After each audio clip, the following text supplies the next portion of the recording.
저 사람이 어떤 사람인가? 저 사람은 누구인가? 무엇을 보면 알 수 있을까요? 그 사람이 가지고 있는, 행하고 있는 가치관을 보면 알 수가 있습니다. 사람이 가지고 있는 가치관을 제일 잘 드러내 보여주는 대표적인 가치관이 있다면 어떤 항목일까요? 요즘 같은 시대에 저 사람이 정결하고 믿을만하고 신선한 사람인지 아닌지를 보여줄 수 있는 대표적인 항목 중 한 가지를 이야기한다면 성적인 가치관입니다. 결혼과 가정을 대하는 가치관, 남편과 아내를, 몸을 대하는 가치관, 성적인 정결함에 대한 가치관이 어떠한가, 그 사람이 누구인가를 보여줍니다. 또 한 가지 대표적인 가치관의 항목이 있다면 그가 지위와 권세, 성공, 출세에 대해서 어떤 가치관을 가지고 있느냐, 그러면 그 사람이 무엇을 위해 사는 사람인지, 무엇을 중요하게 여기며 사는 사람인지가 그대로 드러납니다. 또 한 가지 중요한 가치관을 던자면 재물과 돈에 대해서 어떤 태도와 어떤 가치관을 가지고 사느냐 하는 것입니다. 성적인 정결함과 지위와 권세, 재물에 관한 가치관을 살펴보면 거의 정확합니다. 그 가치관은 그 사람이 어떤 사람인가 하는 것을 그대로 보여주고 있습니다. 오늘 본문의 말씀을 통해서 예수님께서 우리에게 말씀해 주시고 있는 가치관이 그 내용 중에 하나를 보여주고 있습니다. 마태복음 18장까지 이전까지 예수님이 사역하셨던 장소는 갈릴리입니다. 이제 19장부터는 그 사역의 장소가 이동이 되어집니다. 갈릴리에서 예루살렘으로 가시는 장면이 기록이 되어져 있습니다. 마태는 예수님께서 갈릴리에서 사역하시다가 이제는 그 장소를 옮겨서 예루살렘으로 가시는데 주목합니다. 오늘 우리가 읽었던 마태복음 19장과 20장은 예수님께서 갈릴리 사역을 마무리하시고 예루살렘으로 가는 여정 속에 일어났던 가르침과 예수님의 사역들, 비유들에 관한 기록이 19장, 20장입니다. 그리고 마태복음 21장부터 28장 끝까지는 예루살렘에서 예수님이 고난당하시고 신문당하시고 죽으시고 부활하신 예수님의 마지막의 사역들이 기록이 되어져 있습니다. 생각해 보십시오. 이제 예수님께서 자신의 사역의 마무리를 하기 위해서 예루살렘으로 입성하시기 전 그 과정 길을 걸으시면서 예수님은 제자들에게 중요한 가르침을 하시고 있습니다. 이제 예루살렘으로 들어가시면 그곳에서 죽임당하시고 자신의 사역을 마무리해야 되고 사역의 절정으로 남겨놓아야 될 제자들, 이 제자들을 향한 주님의 마음이 뜨거워진 것이 분명합니다. 그래서 예루살렘으로 가는 그 과정 속에서, 길 속에서 예수님은 제자들이라면, 나를 따르는 제자들이라면 반드시 구별되어야 할 이 세상의 가치관과 당대의 사람들이 중요하게 여기는 것들, 생각하는 이해들, 세계관들, 가치관들을 반드시 바꾸고 확인해야 될 중요한 가치관에 대한 이야기들을 하시고 있습니다. 그리고는 자신이 고난당하고 죽고 부활하실 것이라는 것을 세 번째로 이야기하시고 난 이후에 맹인의 눈을 고치시면서 예수님 자신에 대한 메시아의 정체성에 대한 바른 이해를 눈뜨실 것을 이 사건을 통해서 보여주시면서 예루살렘으로 들어가시고 있습니다. 오늘 19장에 읽었던 이 말씀 가운데는 19장에서는 세 가지의 가치관에 관한 예수님의 가르침이 있습니다. 결혼과 이혼에 관한 가르침을 통하여서 성적이고 도덕적인 윤리에 대한 가치관을 강조하시고, 어린아이를 통하여서 세상의 가치관이 가지고 있는 지위와 권세와 권력에 대한 하나님 나라의 가치관을 설명하시고, 돈 많은, 재물이 많은 부자 청년에 관한 말씀을 통하여서는 재물과 부에 대한 세상의 가치관과 구별된 성도의 가치관이 어떠해야 할 것인가를 말씀하시고 있습니다. 그러니 오늘 우리가 읽었던 마태복음 19장 1절부터 12절까지 이 말씀은 예수님이 갈릴리에서 예루살렘으로 가는 도중에 제 아들이 꼭 확인하고 바뀌어져야 될, 새롭게 되어져야 될 가치관 중에서 성적이고 도덕적인 윤리적인 가치관에 관한 말씀을 결혼과 이혼에 관한 교훈으로서 하시고 있는 장면입니다. 예수님이 길을 가실 때에 그를 따르는 많은 사람들의 병자를 고치시는 일을 예수님은 계속 행하시고 있습니다. 이 예수님에게 다가와서 질문하는 한 무리의 사람들이 있습니다. 바리새인들, 종교 지도자들입니다. 거룩하게 구별된 자로서 존경받는 자들이 예수님께 와서 질문을 하는데 이 질문의 의도가 깨끗하지 못합니다. 예수를 시험하기 위하여, 예수를 넘어뜨리기 위하여, 예수를 죽일 방편을 찾기 위하여 예수님에게 가시도 친 시험거리 질문을 합니다. 이런 질문을 합니다.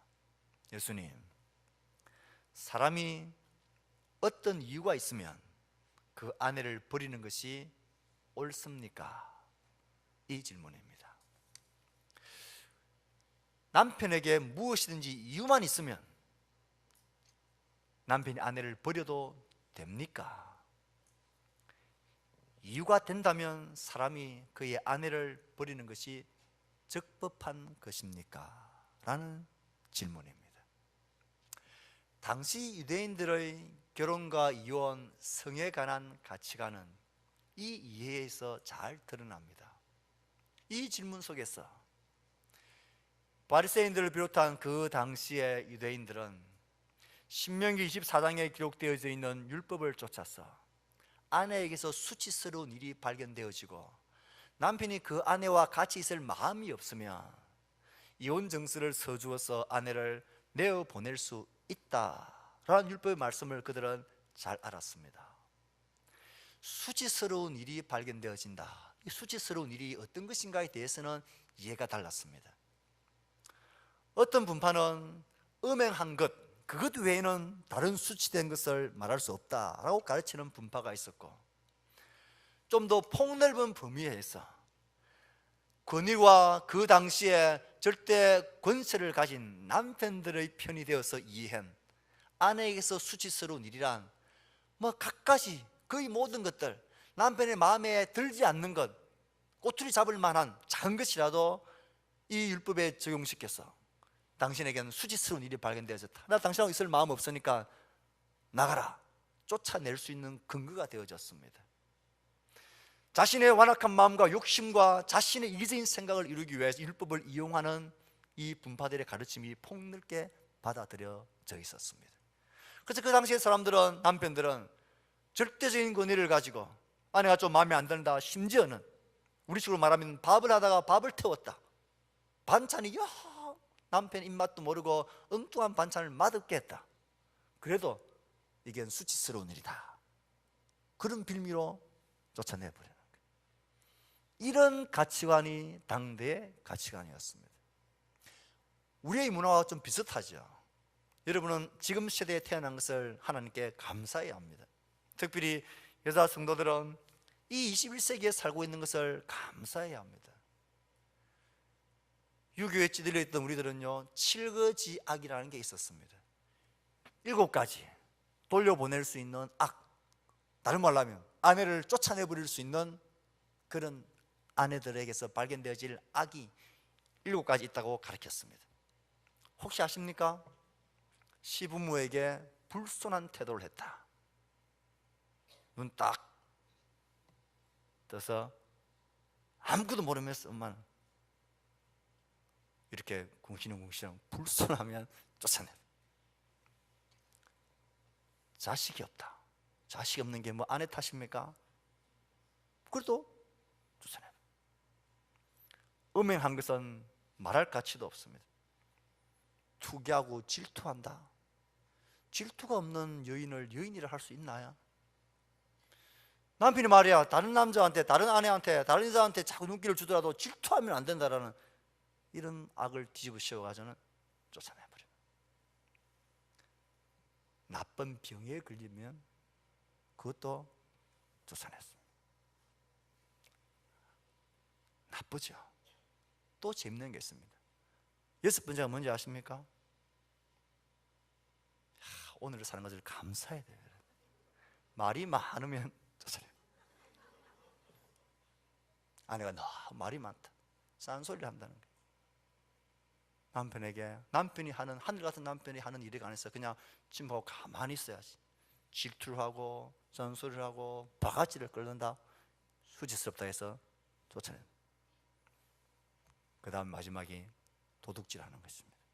훔치면 7번째 악이 되어서 쫓아내버렸습니다. 그러니 그 당시에 그 완악한 마음을 가진 남자들이 이런 칠거지악이라는 말도 안 되는 것을, 반성경적인 것을 갖다 세워서는 그렇게 횡패를 부렸다는 거예요. 이와 비슷한 모습이 예수님 당시 결혼과 성에 관한 남성 주도적인 이혼 정서만 서주면 수치스러운 일이 발견되어졌다라는 빌미를 삼아서 얼마든지 쫓아내버려도 괜찮은 이런 가치관 속에 찌들려 있는 그들이 예수님께 묻고 있는 것입니다. 시험하려고. 예수님이 그 당시에 모든 사람들이 가지고 있는 가치관과 반대되는, 틀렸다고 말하면 사람들이 예수를 싫어하게 될 것이고, 맞다 말하면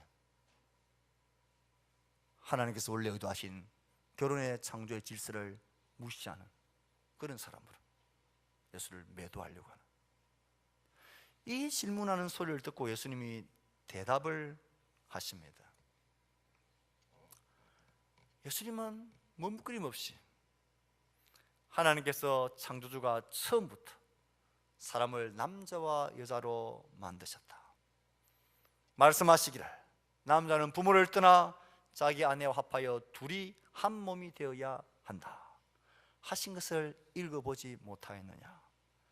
그들은 이제 둘이 아니라 한 몸이다. 그러므로 하나님이 짝지어 주신 것을 사람이 갈라놓아서는 안 된다. 주님 이렇게 선포하셨습니다. 너희들은 마음대로 이혼 정서를 써주면 수치스러운 일이 발견되었다고 해서 마음대로 쫓아내고 내버리지만 그래서는 안 된다. 그건 틀렸다. 그건 하나님이 창조하신 질서에 어긋나는 것이다. 하나님이, 예수님이 하나님의 그 마음의 본 의도를 드러내신 것입니다. 이 외침은 그 당대에서 들을 수 없는 외침이었습니다. 당대의 바리새인들이나 존경받는 율법 교사들이 가르친 내용이 아니었습니다. 그러나 예수님은 조금 더 뉘우치면 머뭇거림 없이 그건 안 된다, 하나님의 창조 질서가 아니다, 하나님이 짝지으시고 하나님이 하나 되게 하신 것을 사람이 자기의 욕심과 자기의 기분대로, 자기의 느낌대로, 자기의 악한 욕심을 이루기 위해서 마음대로 그렇게 이용하는 것, 그건 안 된다. 이 대답을 들었을 때에 시험하려 했던 무리들은 마음속으로 쾌재를 불렀을 것입니다. 미끼를 드디어 물었다라는 거예요. 이제 그는 율법을 파괴하는 자라고 고소할 수 있겠다 싶었던 것입니다. 그래서 바로 받아쳐서 예수님께 다음 질문을 합니다. 딱 각본에 있던 질문을 그대로 합니다. 걸려들었다 싶은 거예요. 그러면서 율법을 딱 내오면서, 그러면 어찌하여 모세는 신명기 24장에서 남편들에게 이혼 정서를 서주어 아내를 버리라고 명령했습니까? 아마 지금처럼 말하면 율법책을 아마 딱 펴놓고, 그러면 이 율법이 틀렸다는 말입니까? 당신이 모세보다 더 위대하단 말입니까? 우리가 생명처럼 느끼고 있는 율법을 당신은 함부로 그렇게 무시해도 되는 겁니까? 그래 놓고 무슨 메시아, 이렇게 예수를 들고 넘어지려는 목적이었던 것입니다. 예수님은 스스로 그들이 쳐놓은 올가미 속으로 들어간 격이 되어 버렸습니다. 이 상황 앞에서 주님은 너무나 충격적이고 담대한 말씀을 하십니다. 모세는 너희 마음이 완악하기 때문에 아내를 버리는 것을 허락해 준 것이다. 명령했습니까? 명령이 아니다. 그건 너희들 마음이 완악해서 아내를 버리는 것을 허락해 준 것이다. 본래부터 그랬던 것은 아니다. 하나님이 원래 결혼이라는 것을 세우실 때는 그렇게 아니다. 내가 너희에게 말한다.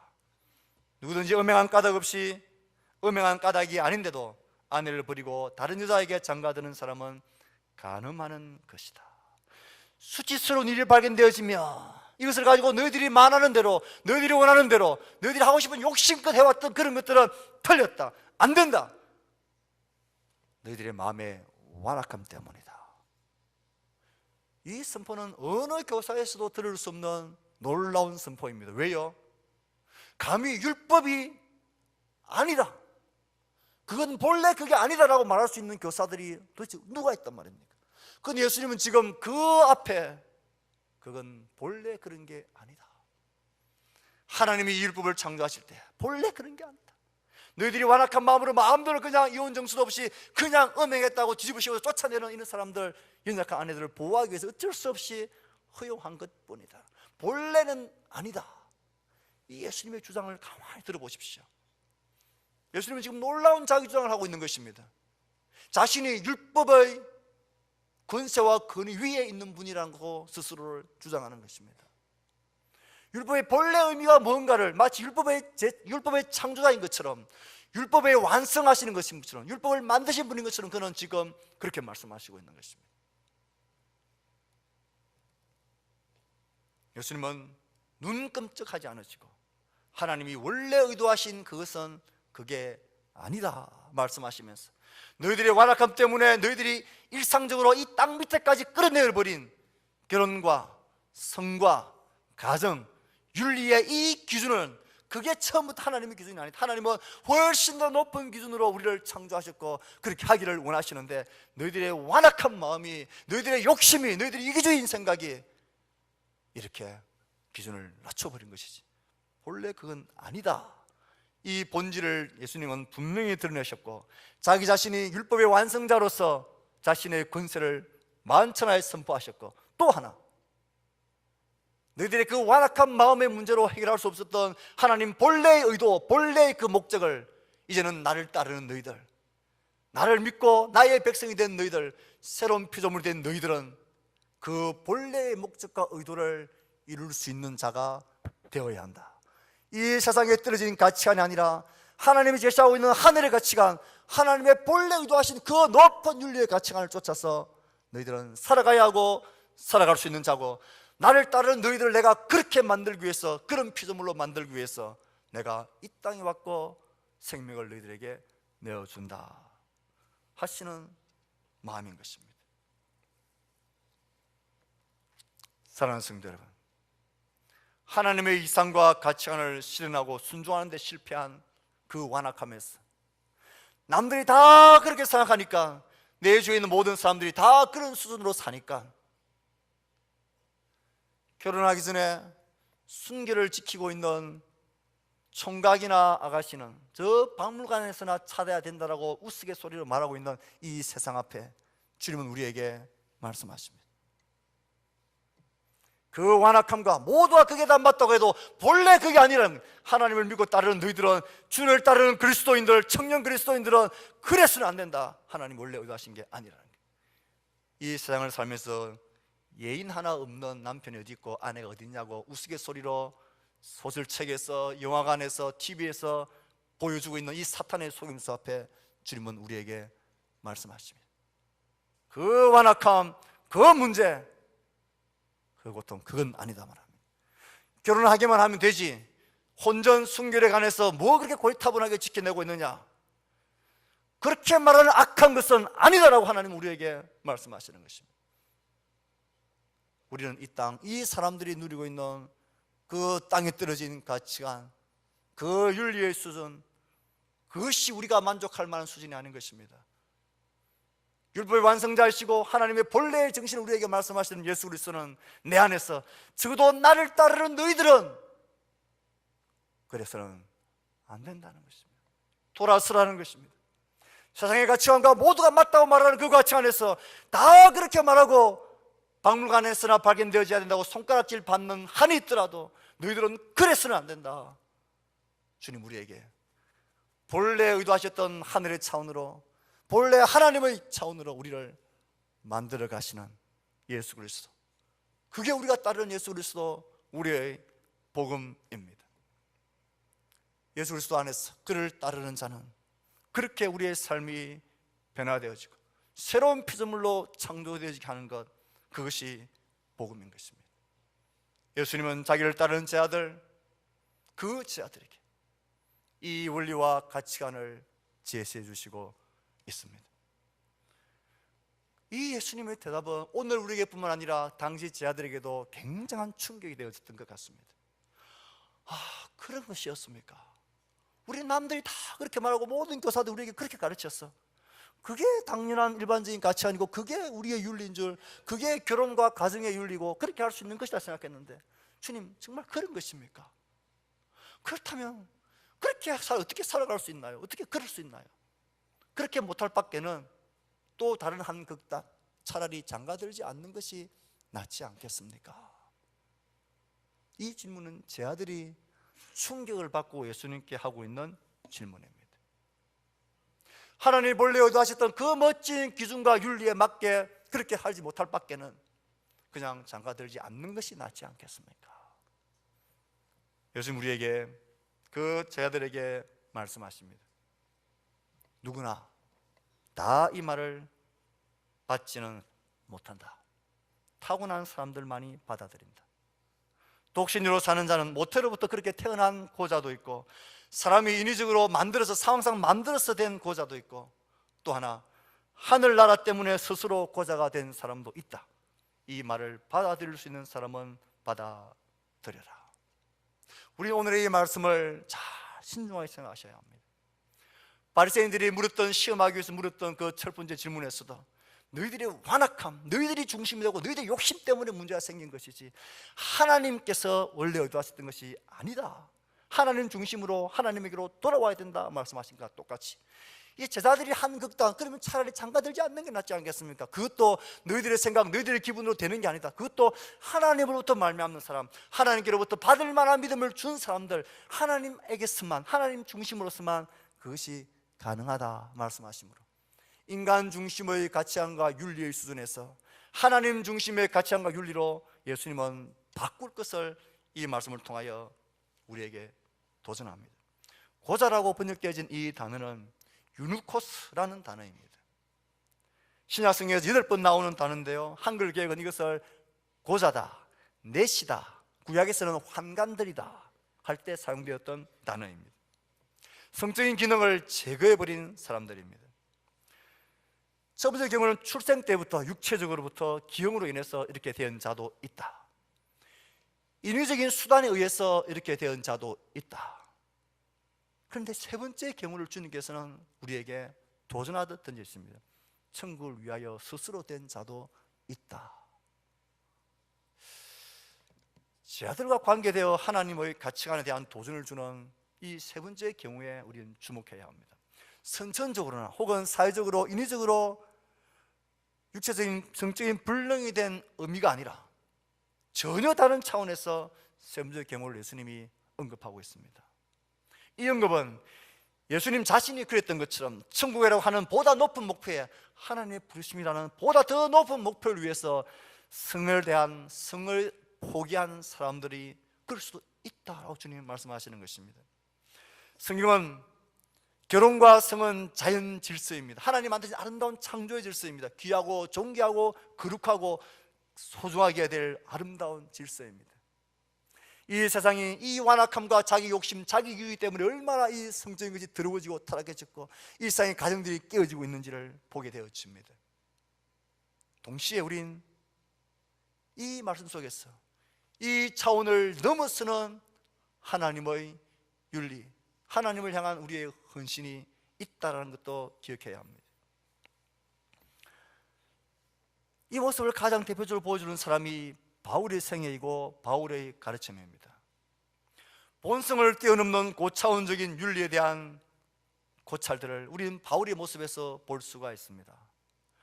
결혼이라는 것, 가정이라는 그 아름다운 소중한 그 자연스러운 창조의 질서마저도 뛰어넘을 수 있는 하나님의 높은 부르심, 가르침, 삶이 우리에겐 있을 수 있다라는 것입니다. 고린도전서 7장에서 바울은 이 가르침을 분명히 하고 있습니다. 나는 모든 사람이 다 나와 같기를 바란다. 그러나 사람은 제각기 하나님께로부터 받은 은사가 있다. 이 사람은 이러하고 저 사람은 저러하다. 결혼하는 자도 잘하거니와 결혼하지 아니하는 자는 더 잘하는 것이다. 그러나 내 뜻에는 그냥 지내는 것이 더 복이 있다. 바울은 자신의 모습을 세우면서 결혼하는 것도 잘하는 것이고 약혼자가 있을 때 결혼하는 것도 시키는 것도 잘하는 것이다. 하지만 특별히 결혼에 대한 욕망도 없고 성적인 욕망도 없고 얼마든지 그럴 수 있다면 그냥 지내는 것도 좋다. 이에 말한 오해를 우리가 하지 말아야 할 게 있습니다. 요즘 들려지는 이 세상의 단어들 중에 비혼이라는 단어를 들어보셨습니까? 결혼을 전제로 해서 이미 결혼한 사람은 기혼자, 결혼을 전제로 해서 아직 결혼하지 않은 사람을 우리는 미혼자라고 말합니다. 독신과도 개념이 좀 비슷하긴 하지만 요즘 대두되는 단어 중에 하나가 비혼자가 있습니다. 비혼생활.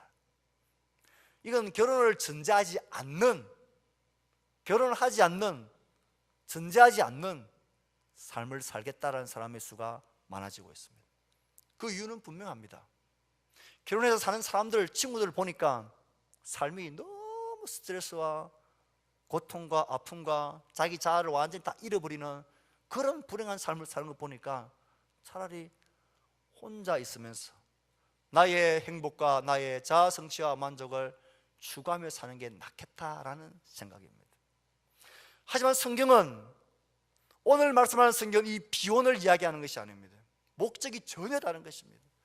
비혼을 주장하는 사람, 독신을 주장하는 사람은 자신의 행복이, 자신의 만족과 자아 성취가 주 목적이지만 오늘 성경에서 말하고 있는 이 말씀은 하나님이 만드신 아름다운 창조 질서, 그 결혼의 질서, 그것이 거룩하고 귀하고 아름답고 너무 좋은 것이고 이 세상 사람들이 이것만이라도 잘 지켜 살면 행복할 텐데 이것마저도 무너지는 세상.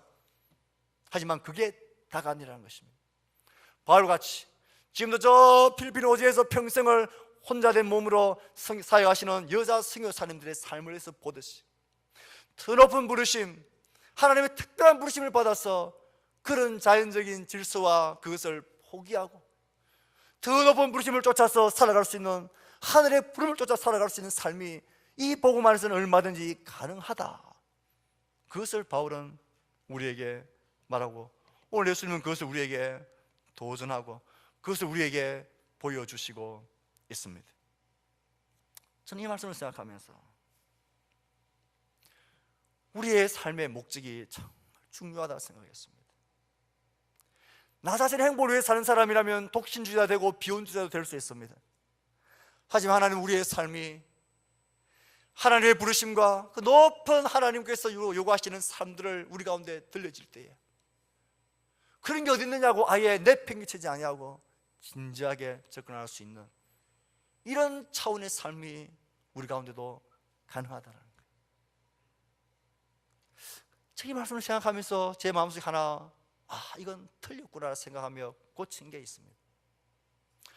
우리들은 대개 결혼 정년기가 지난, 결혼 정년기가 되었음에도 불구하고 결혼을 하지 않고 있는, 혹은 결혼을 못하든지 안 하든지 하지 않든지 그런 사람들을 보면 어떤 생각을 먼저 가집니까?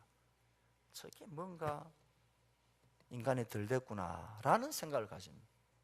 뭔가 저게 문제가 있어가지고 저렇게 결혼을 안 했지 라는 생각. 저는 이 말씀을 보다가 이게 얼마나 위험한 유교적인 생각인가를 알게 되었습니다. 혹 그 중에는 내가 매이지 않고 바울처럼 하나님을 기쁘시게 하고 주를 기쁘시게 하면서 내 평생을 한번 살아보겠다, 이 부르심이 나에게 있다, 또 거기에 대한 고민과 갈등들 한 번쯤 해볼 수 있다는 생각이 들었습니다. 그렇게 생각했는데 하나님이 저희 마음속에 다른 더 큰 질문과 짐을 퉁 던지시는데, 그래? 너 딸이 셋 있지? 예.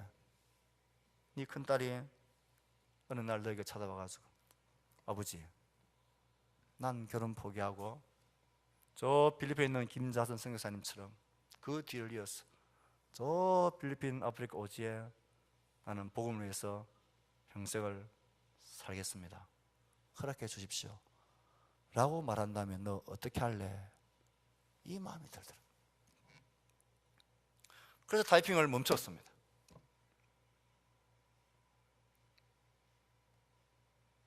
고민이 되었습니다. 저의 첫 반응은 이랬습니다. 하나님, 그러면 딸한테 진짜 기도 세게 해봐라. 이 정신 차리고, 이거 갑자기 생각해서 하는 게 아니다 이거. 네 결혼 행복, 엄마 아빠 얼마나 행복하게 사는 거 봤지? 이거 얼마나 행복 삶인지 너 모른다. 정신 차리고 더 많이 기도해보자. 그리고 나서 너 결정해라. 그렇게 첫 반응을 하겠다는 마음이 들었습니다.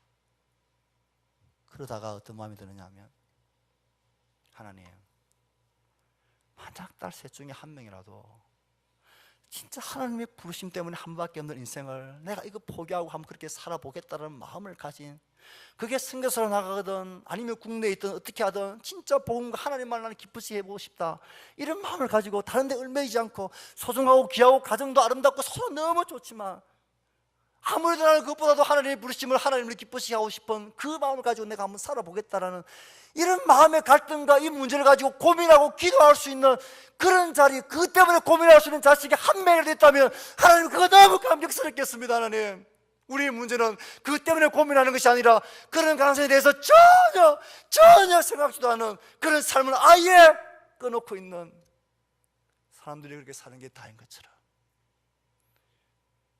계속 이어질 말씀이지만 재성과 지위와 성공, 출세, 모든 것들이 세상 사람들과 똑같은 그 정도의 수준에서 그게 아무런 문제가 없는 것처럼, 그게 전부인 것처럼 전혀 생각하지 않고 있는, 이것이 더 부끄럽고 죄송한 일이지. 하나님, 진짜 한 명이라도 그것 때문에 고민하고 기도하고 그렇게 아파할 수 있다면 하나님 너무 제가 감사하겠습니다. 하나님 우리를 부르신 복음의 부름은 우리의 일반적이고 우리의 본성적인 질서까지도 넘어설 수 있는 높은 부르심입니다. 이건 결혼과 가정의 문제뿐 아니라 앞으로 살펴보게 될 재물과 돈의 문제든지 신분과 출세와 성공의 문제 다 똑같은 원리입니다. 우리 예수는 우리를 그렇게 부르십니다. 사랑하는 성도 여러분, 우리는 누구입니까? 우리는 누구를 따르는 자입니까? 우리는 왜 한 번밖에 없는 인생을 예수 그리스도를 따른다고 따르면서 이렇게 살아가고 있습니까? 그렇게 따름에 있어서 진짜 내 삶의 가장 중요한 목적과 가치관이 무엇입니까? 하나님 우리에게 맡겨주신 일반적인 창조의 질서, 여러분들의 소중한 가정들, 아내들, 남편들, 아이들을 사랑하고 가정을 거룩하고 순결하게 정말 아름다고 행복한 낙을 누리면서 사십시오. 그것을 지켜내지 못하면 그건 바른 신앙생활이 아닌 거예요. 나 때문에 나의 아내가 행복해하고 얼굴에 미소가 지어지고 나의 자녀들이 부모님을 존중하고 부모님이 그렇게 사는 것이 너무 행복하게 좋고 나도 그렇게 살고 싶다라고 보여줄 수 있는 그런 부모가 되셔야 됩니다.